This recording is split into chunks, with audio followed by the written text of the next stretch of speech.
प्रजापतिष्ठं प्रपितामहस्य नमो नमस्तेस्तु सहस्रकृत्वा पुनश्च भूयोऽपि नमो नमस्ते। এই পবিত্র সন্ধ্যা ଶିଶୁ ଅନନ୍ତଙ୍କ ପୀଠସ୍ଥଳୀରେ ପରିବାର ତୀର୍ଥରେ ଆଜିର ସନ୍ଧ୍ୟା ଅତିବାହିତ ହେବ। ସନ୍ଧ୍ୟା କହିଲେ ଗୋଟିଏ ସନ୍ଧିଆନ ମୁହୂର୍ତ୍ତ।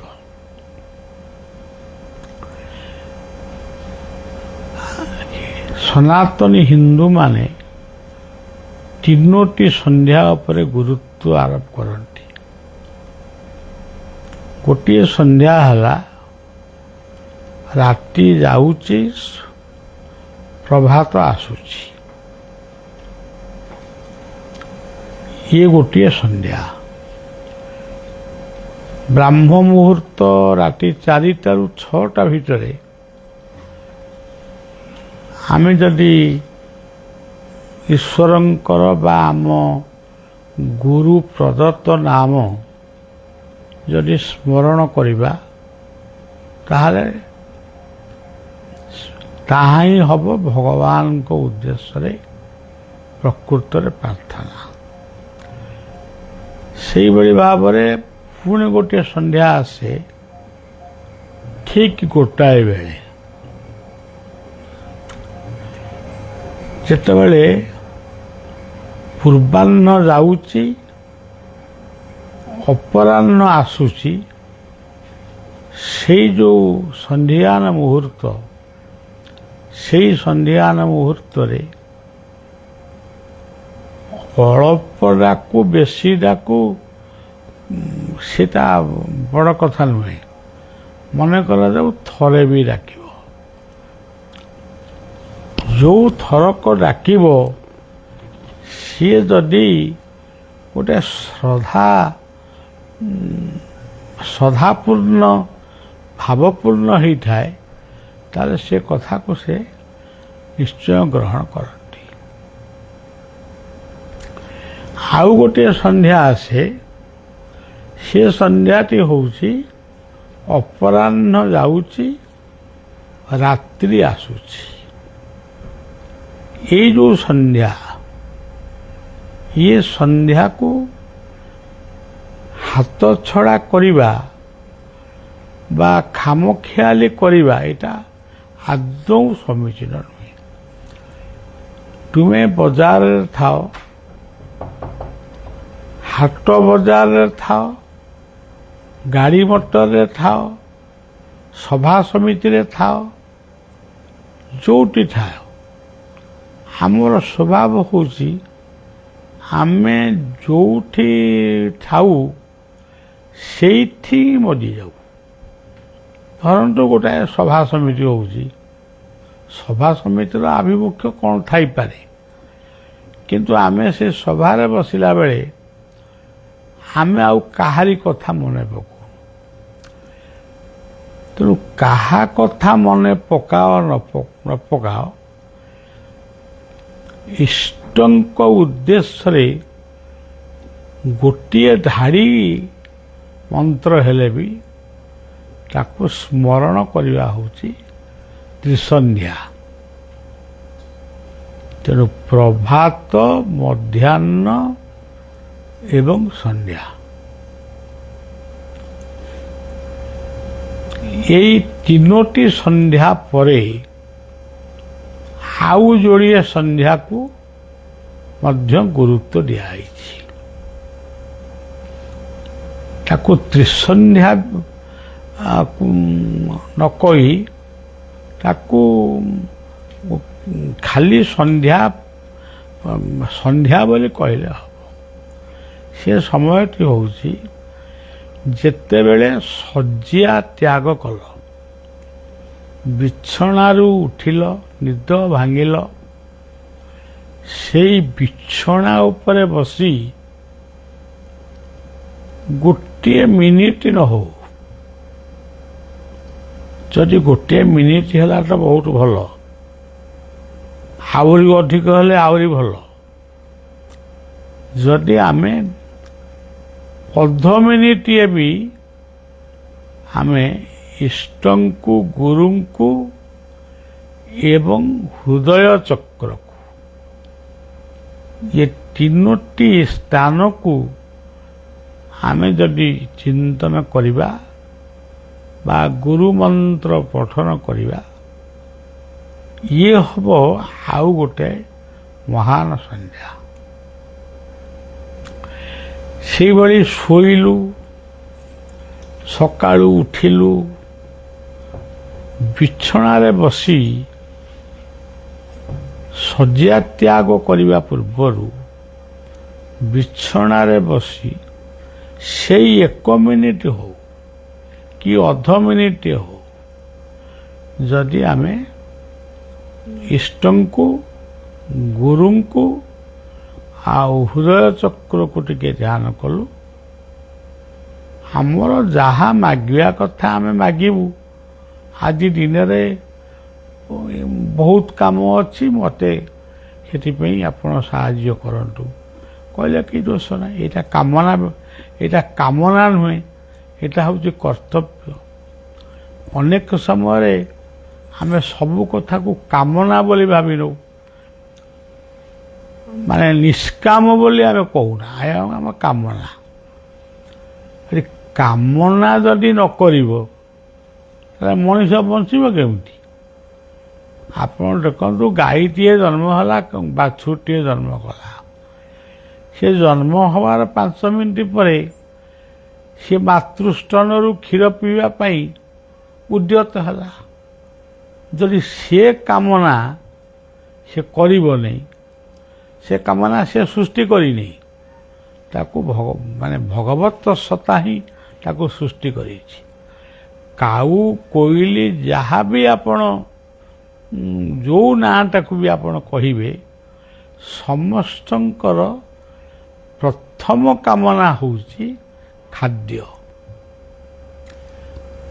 ନିଶ୍ୱାସ ପ୍ରଥମ ଖାଦ୍ୟ ନୁହେଁ, ନିଶ୍ୱାସ ହେଉଛି ଭଗବତ ପ୍ରଦତ୍ତ ଗୋଟେ ଯୋଗ, କିନ୍ତୁ ପ୍ରଥମ କାମନା ହେଉଛି ଖାଦ୍ୟ। ଏଇ ଖାଦ୍ୟକୁ ଯେଉଁମାନେ ଠିକ୍ ସମୟରେ ପାଆନ୍ତି ନାହିଁ, ଖୋଜିଲେ ବି ମିଳେ ନାହିଁ, ସେଇମାନଙ୍କୁ କୁହାଯାଏ, ମାନେ ଅନ୍ୟ ଭାଷାରେ କୁହାଯାଏ ଭିକାରୀ। ସେ ଭିକ ମାଗୁଛି।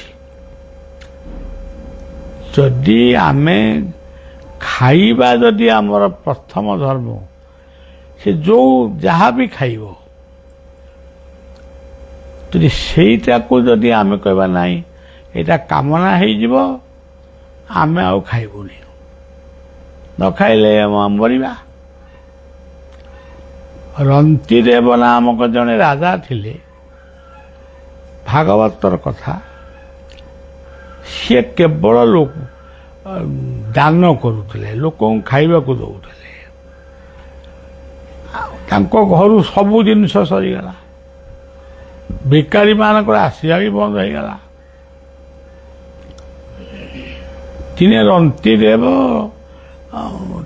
କ'ଣ ଟିକେ ଘରେ ଥିଲା କି କ'ଣ, ତାକୁ ଗୋଟେ କଦଳୀ ପତ୍ରରେ ଥୋଇ ଈଶ୍ୱରଙ୍କୁ ଖାଇବା ପୂର୍ବରୁ ଯାହା ଖାଉଛ ଖାଅ, ଖାଇବା ପୂର୍ବରୁ ଯଦି ଖାଦ୍ୟକୁ ତମେ ସମର୍ପଣ ନକରି ଖାଇଲ, ତାହେଲେ ସେ ଗୋଟାଏ ପ୍ରକାରର ବିଷ ହେଇଗଲା।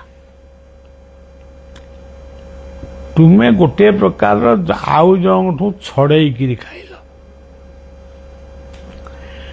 ଯିଏ ଆମକୁ ଖାଇବାକୁ ଦେଉଛନ୍ତି, ଆମେ ଯଦି ତାଙ୍କୁ ସ୍ମରଣ ନ କରିବୁ, ତାହେଲେ ଆମେ ଈଶ୍ୱର ହେଇଯିବୁ, ଗୀତା କହୁଛନ୍ତି।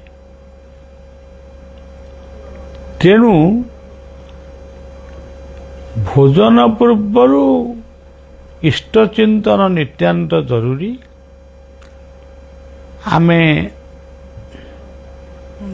जहाँ भी खाइबू ताकू ब्रह्मार्पणमस्तु बा श्रीकृष्णार्पणमस्तु गुरुदेव को स्मरण करी से खाद्य खाइबू। आपण कहिबे केतक ज्ञानी पंडित माने आमे माछ मांस खाऊछु ताले आमे सेठी कौन कहबू माछ मांस भगवान को समर्पण करिबू। तुमे जो माछ मांस खाऊछ सेटा कोउटु आसिला गोटे पशु भितर आसी से पशु को सृष्टि कला कि तमें सृष्टि करिछ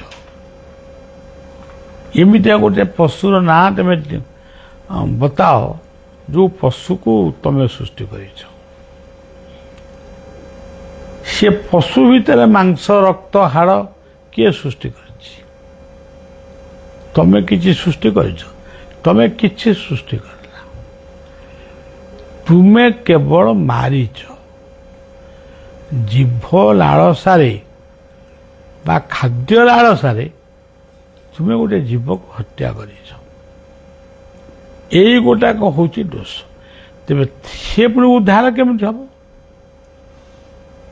जो जीव को तुम्हें मारिक खाइल तृप्ति हेल सी पुणी केମିତି उद्धार हम तेणु तार तृप्ति तार मुक्ति से खाद्य को ब्रह्मार्पण बोली कहब। हे ब्रह्म तुमे आकु सृष्टि करिथिल मु आकु भोजन करुछि। बहु प्रमाण अछि साधु संत मान को परीक्षा करिया पई अतीतर जमीदार राजा जमीदार माने जाती एवं शुणती एठी माछ परिवेषण होउछि क्षीर भी दिया मद भी दिया से पंगतरे बसी खाती किंतु से मद्यटी क्षीर गिलास हो जाए आउर मांसटा करमंगा खटा हो जाए। मुझे कथाटा ये केन्द्रापड़ार कथा कहूँ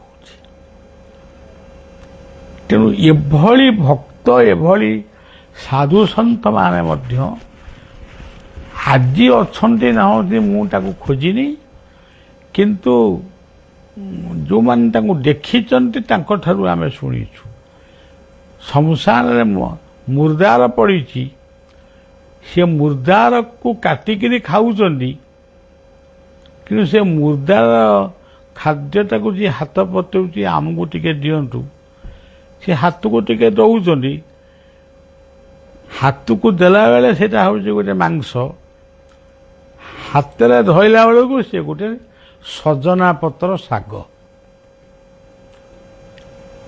तेणु किए कहा को मारुची किए कहा को खाऊची केही काहारी की खाऊ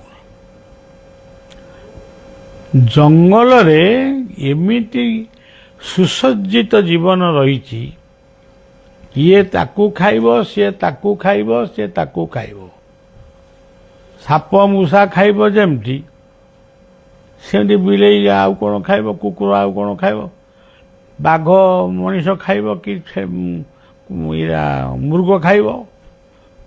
तेणु ये खाद्य खादक को नहीं आध्यात्मिक जगत रे गोटे विराट कथा सृष्टि करवा उचित नुहे किंतु एतिकी मन रखा उचित जदि आमे सात्विक आहार निरामिष आहार जदि आमे जीवन रे करिबु अति दरकार पड़िले चिकित्सक मान परामर्श रे कोटी कौन खाइलु कौन कलु सेगुड़ाक एते भाविकी रक्तचाप बेमारी करिया उचित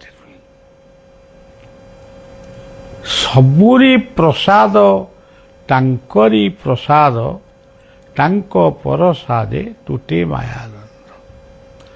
ऋषि विश्वामित्र मध्य ମରୁଡ଼ି ପଡ଼ିଥିବା ବେଳେ ସେ ଭୋକ କଲା, କ'ଣ ଖାଇବେ? ଗୋଟାଏ ସାଙ୍ଗୁଣା ମରିକିରି ପଡ଼ିଥିଲା, ସେ ସାଙ୍ଗୁଣାକୁ କାଟିକିରି ବି ଖାଇଲେ। ତେଣୁ ଏଇସବୁ ଅନେକ କଥା ଅଛି, ତାକୁ ଆପଣମାନେ ଭାବିବେ ମିଛ।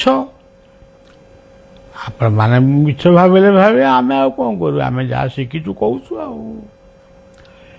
ତେଣୁ ଜୀବନର ପ୍ରଥମ ଆବଶ୍ୟକ ହେଉଛି ଖାଦ୍ୟ। ଏ ଜୀବ ଆହାର ଲମ୍ପଟେ, ଭ୍ରମଇ ଭବ ସିନ୍ଧୁ ତଟେ।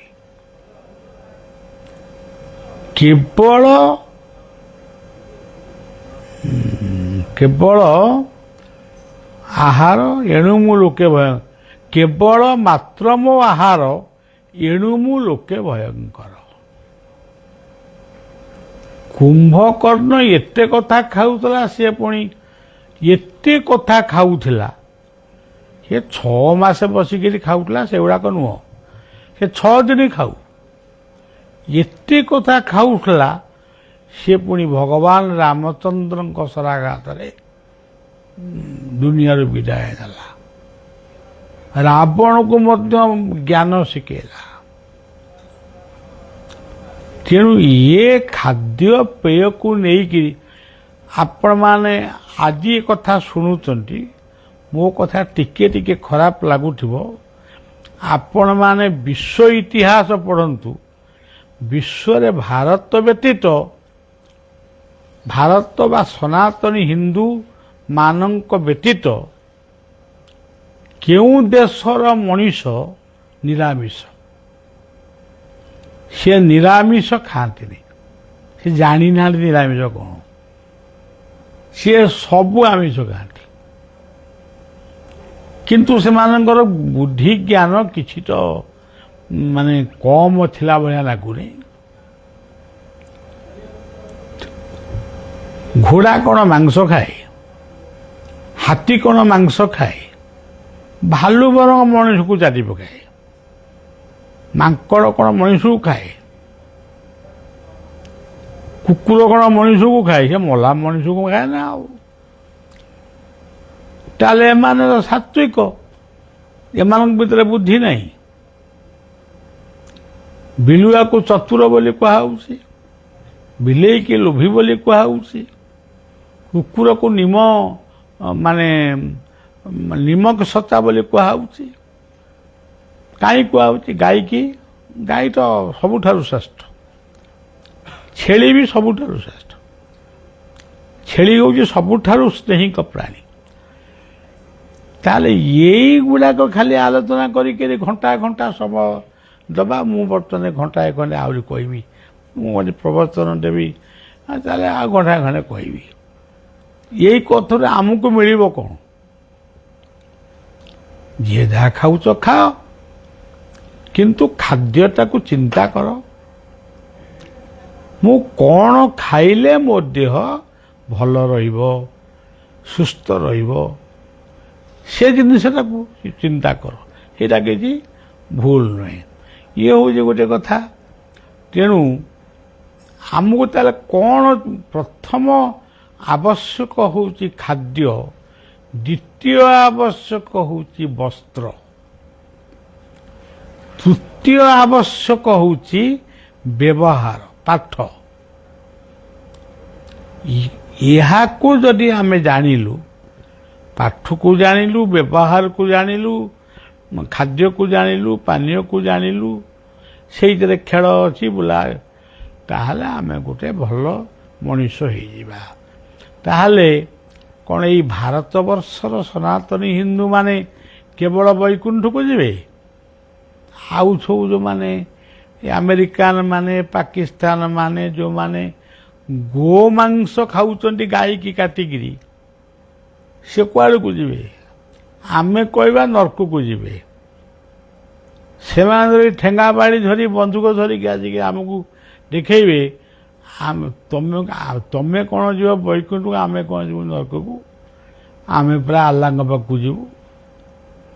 ତେଣୁ ଅଯଥା କଳି କଜିଆ, ଅଯଥା ଗପରେ ନ ମାତି କର୍ମ ମୋହର ମୂଳ ବୀଜ ଯେନେ ଅଙ୍କୁରି ଉଠେ।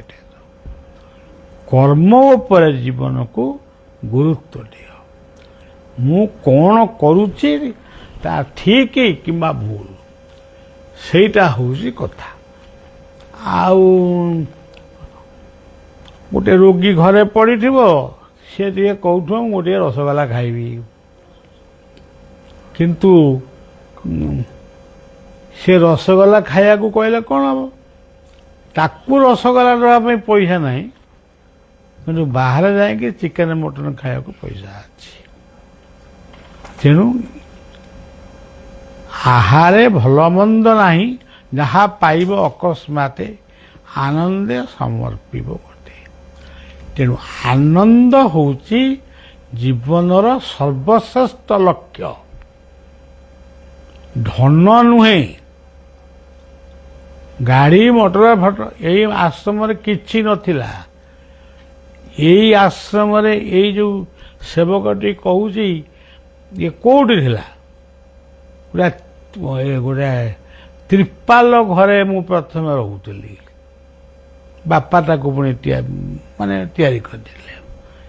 ତ୍ରିପାଲ ଘର ପରେ ଗୋଟାଏ ଆଖୁକୋଲିଆ ଘର, ତାରି ଭିତରେ ରହିଲି। ବର୍ଷା ହେଲେ ଏଇଟା କ'ଣ ବାକ୍ସ ପେଟରା, ତାକୁ ମୁଣ୍ଡେଇକି ଠିଆ ହଉ। ବର୍ଷା ପାସ୍ କରିଗଲେ ପାଉଁଶ ପକେଇକିରି ପୁଣି ତା ଉପରେ ପଶୁ। ତାପରେ ଗୋଟେ ହାତ ଚାଳିଆ ଘରେ ରହିଲୁ। ତାପରେ ଗୋଟେ ଖଞ୍ଜା ଘର କଲୁ। ତାପରେ ହଉ ହଉ ତ ହଉଛି। ମୁଁ ବୋଧେ କିଛି କରୁନି। ମୁଁ କେବଳ ସେତେବେଳେ ମୁଁ ମାଟି ହାଣୁଥିଲି, ମୁଁ ପରିବା କାଟୁଥିଲି, ମୁଁ ରୁଟି ବେଲୁଥିଲି, ମୁଁ ଲୋକଙ୍କୁ ପଙ୍ଗତ କରୁଥିଲି, ଅଇଁଠା ପତ୍ର ଉଠଉଥିଲି। ଯେଉଁ ଲୋକମାନେ ବିଲବାଡ଼ିରେ ମଳମୂତ୍ର ତ୍ୟାଗ କରୁଥିଲେ, ସକାଳୁ ଉଠି ମୁଁ କୋଦାଳ ଧରି ସେଗୁଡ଼ିକୁ ମଧ୍ୟ ସଫା କରୁଥିଲି। ଆଜି କିନ୍ତୁ ମୁଁ କୋଉଠି? ଆଉ ସେ ଦିନଟି କୋଉଠି କୁଆଡ଼େ ଗଲା? ତେଣୁ ସେ ଦିନ କେବଳ ସ୍ମୃତି ହେଇ ରହିଗଲା। ଏବଂ ଆଜି ଯେଉଁ ଦିନ ଆସିଛି, ଇଏ ଦିନରେ ବି ଶାନ୍ତି ଅଛି। ଶାନ୍ତି ଥିଲେ କ'ଣ ହବ? କିନ୍ତୁ ଜଞ୍ଜାଳ ପୁରା ମାଡ଼ି ବସୁଛି। ତେଣୁ ସେଇ ଜଞ୍ଜାଳରୁ ମୁକ୍ତି ପାଇଁ ଗୁରୁ କୃପା ହିଁ କେବଳମ୍। ଏଇ ଯେଉଁ କଥା ପଦକ ଆମକୁ ଶିଖେଇ ଯାଇଛନ୍ତି, ଗୁରୁ କୃପା ହିଁ କେବଳମ୍। ମୁଁ ସେଇ ଗୁରୁଦେବଙ୍କ ପାଦପଦ୍ମରେ, ମୋର ଇଷ୍ଟଦେବ ଶିଶୁ ଅନନ୍ତଙ୍କ ପାଦପଦ୍ମରେ ଭକ୍ତିପୂତ ପ୍ରଣତି ଦେଇ ସମସ୍ତଙ୍କର ଶୁଭ କାମନା କରୁଛି। ଜୟ ଗୁରୁ, ଜୟ ଜଗନ୍ନାଥ।